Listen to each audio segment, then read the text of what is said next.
Today, carrot bread. One of my all-time favorites. I usually do it in big batches because I like to freeze it. But warm, cold, it doesn't matter. I love it either way. So first we're going to get all our dry ingredients into a bowl. And I'm going to just put it in a sifter. And this is 3 cups of flour. It's less quiet if I do it this way instead of getting my noisy sifter. If it doesn't all get in there, that's fine too. There you go. 2 teaspoons of baking soda. 2 teaspoons of baking powder. Let's see. 1 teaspoon of salt. 2 teaspoons of cinnamon. 2 cups of white sugar, and I know that's a lot, but that's what I use. You can choose to take down some of that sugar for sure. Give it a try and then see if you need all that sugar, if you want it less. It's all depends on what you like. And I have a real sweet tooth. So that's it. That's all our dry ingredients.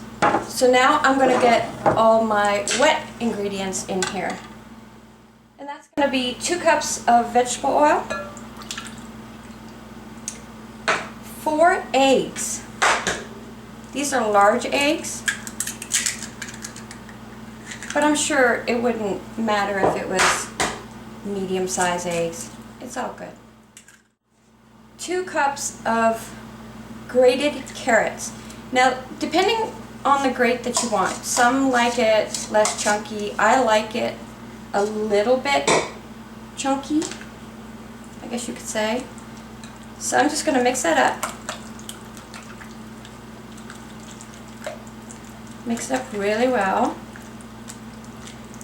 And this is a little bit of a thicker batter, but it turns out so good. And then we'll just put the wet ingredients into our dry ingredients. Preheat your oven to 325, depending on how hot your oven is, but 325 is usually pretty good.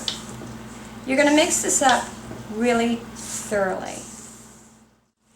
This is well mixed now, so I'm going to put it in my pans. I love using these foil pans for this. Number one reason why I like these is because I can make big batches and freeze these. Then I'll just put saran wrap around it or whatever, you know, food saver bags, whatever I can get my hands on to freeze these. And they come out of the freezer perfectly fine. They're really yummy. So I'm going to spoon these in, and it is a thick kind of texture, but God, is it good. So I'm going to fill these up to about maybe half full, just over half full, I would say, or 3/4 full. No, I'd stay below 3/4. I'd go half to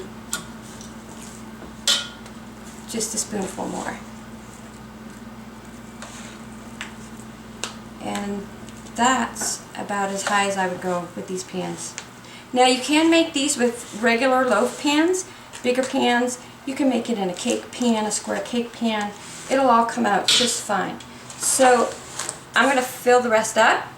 I'm going to pop them in the oven for about 45 minutes to an hour, and then I'll see if they're done. I'll just take a little toothpick and see if it's all clear, and if it is, good to go.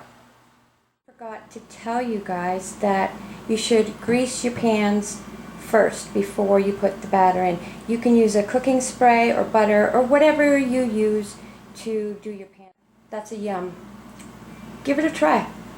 Till next time, hey dough.